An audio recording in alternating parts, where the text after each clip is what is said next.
Yo, what is up guys, Delboy here, aka Blue Collar Sports TV. Hopefully you guys are doing well. If you're new here, smash that like, hit subscribe, all of that good stuff. Now, before we get into the meat and taters of this video, the actual video, has anybody seen Terence Crawford's gloves? Where are they? Who's in possession of them? Will they be inspected by the Nebraska State Athletic Commission? Will there be any investigation in regards to what happens?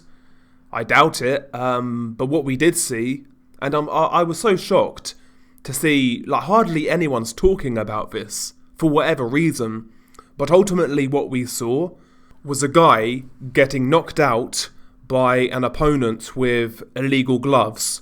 Now, were they just effective? I mean, it's possible. Or was there something nefarious going on here?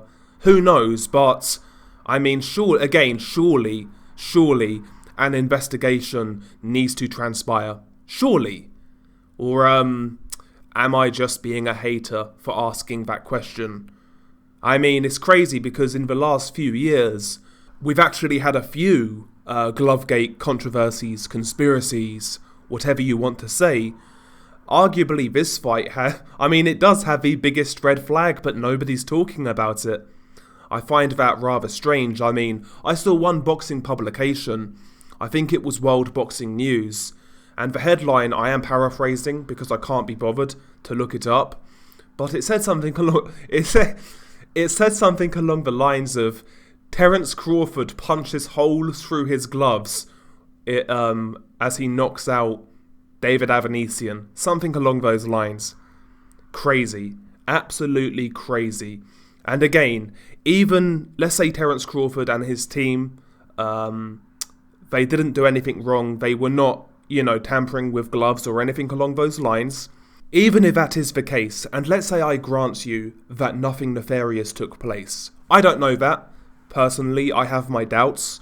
But let's say I grant you that premise that Crawford was unknowing that his gloves were defective. Let's say that. But that still doesn't absolve the Nebraska State Athletic Commission for allowing this fight to continue while Crawford was wearing quote-unquote defective gloves. Still illegal gloves, by the way. No, they allowed it to continue, and then we saw the knockout. Why was this fight allowed to continue?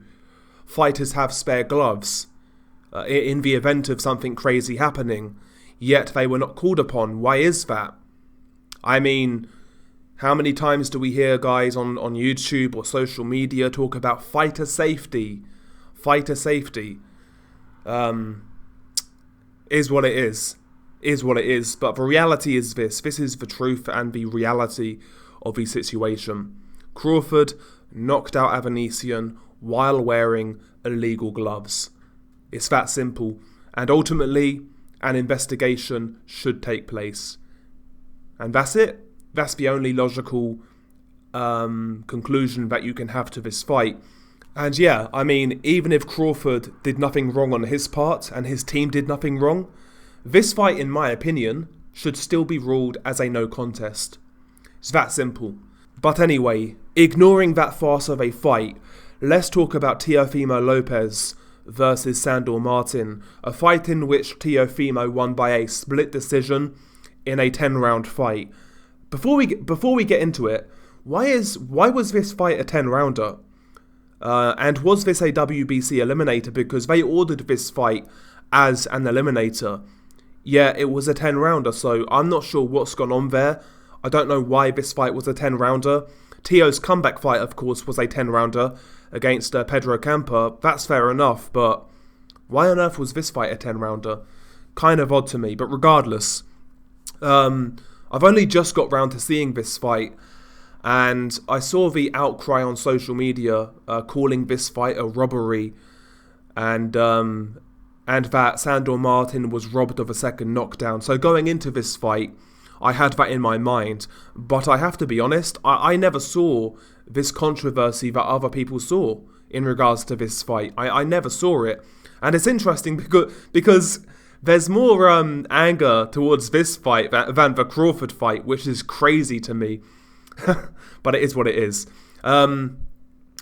Sandor Martin, as we know, is a southpaw, likes to pull with that lead hand. He likes to kind of swat down your lead hand. He'll try and come through the middle with his backhand, his straight left hand, and he likes to mess you around. He likes to counter. He boxes off that back foot, and he's a low output fighter. Doesn't put any sting into his punches.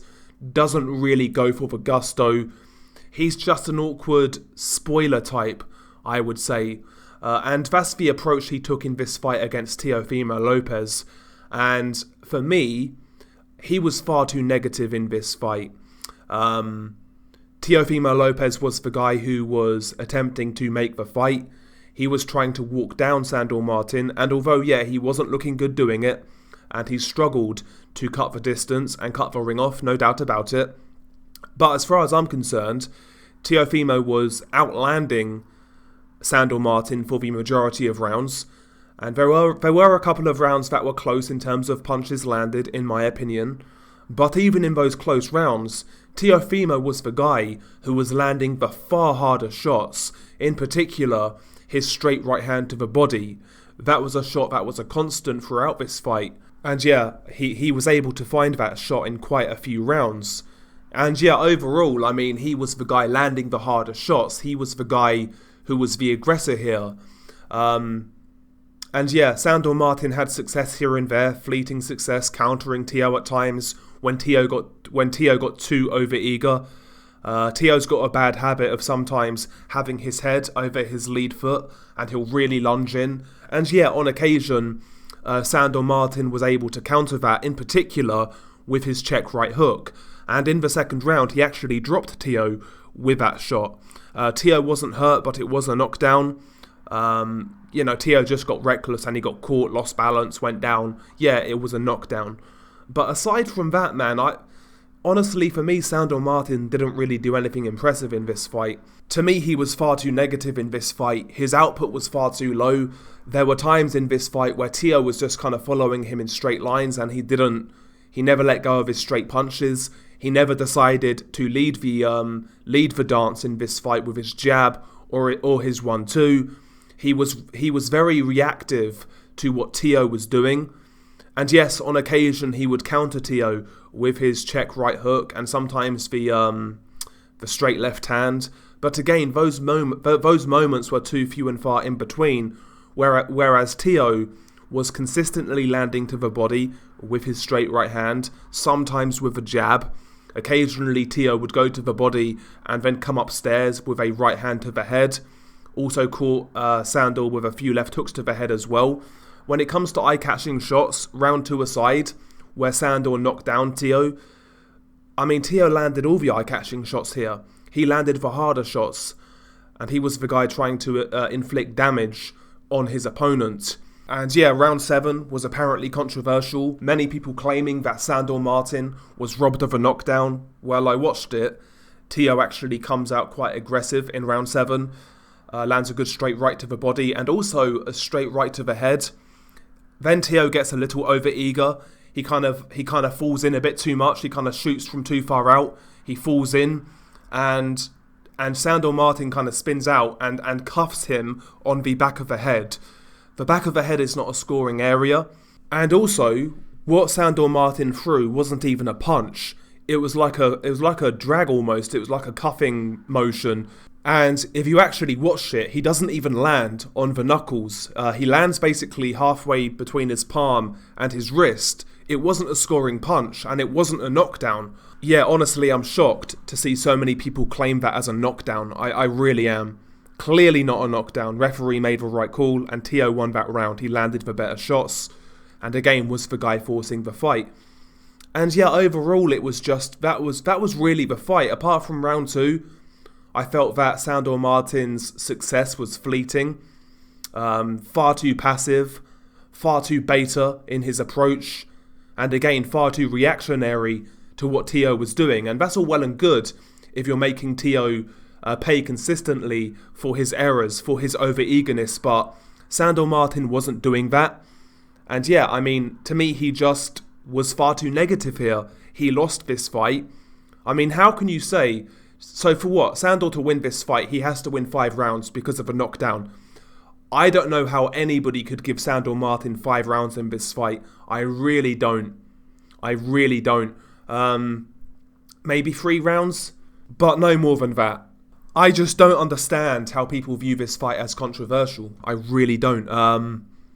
But yeah, I mean, just because you're moving backwards and sometimes making a guy miss, it doesn't mean you're winning a round or fight.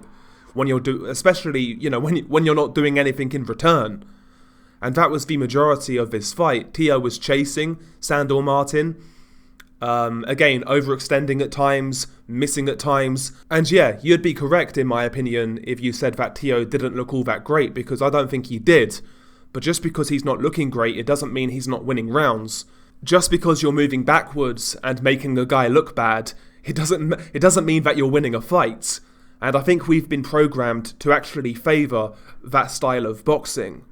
But again, he was far too beta in his approach. Just because a guy is moving backwards and sometimes making him miss and making him look bad, it doesn't mean that he won the fight.